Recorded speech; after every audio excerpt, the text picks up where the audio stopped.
প্রশাসনের প্রাণকেন্দ্র সচিবালয়ে আগুন নিয়ে দেশব্যাপী জোর আলোচনা চলছে।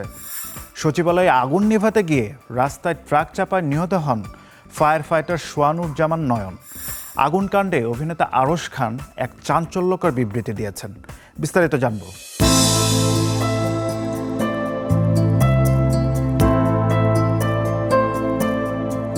সচিবালয়ের ৭ নম্বর ভবনে গতকাল বুধবার দিবাগত রাত 1:50 আগুন লাগে।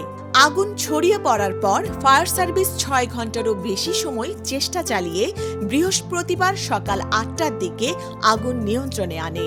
সকাল ৯:৩০টার দিকে ৭ নম্বর ভবনের চারপাশে ছড়িয়ে ছিটিয়ে থাকা ভাঙা জানালার গ্লাস এবং পুড়ে যাওয়া ৬ থেকে ৮ তলা দেখা যায়। তবে সবচেয়ে দুঃখজনক ঘটনা ঘটে ফায়ার সার্ভিসের কর্মী সোহানুর জামান নয়নের মৃত্যুতে, যখন তিনি আগুন নেভানোর সময় একটি ট্রাকের চাপায় প্রাণ হারান।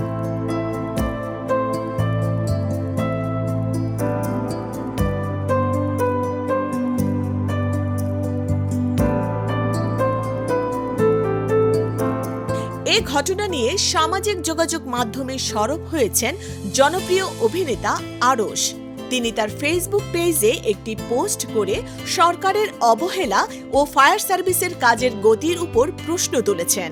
তিনি লিখেছেন, ফায়ার সার্ভিসের সোহানুর রহমান ডিউটিতে থাকাকালীন কিভাবে ট্রাক চাপায় মরে গেলেন?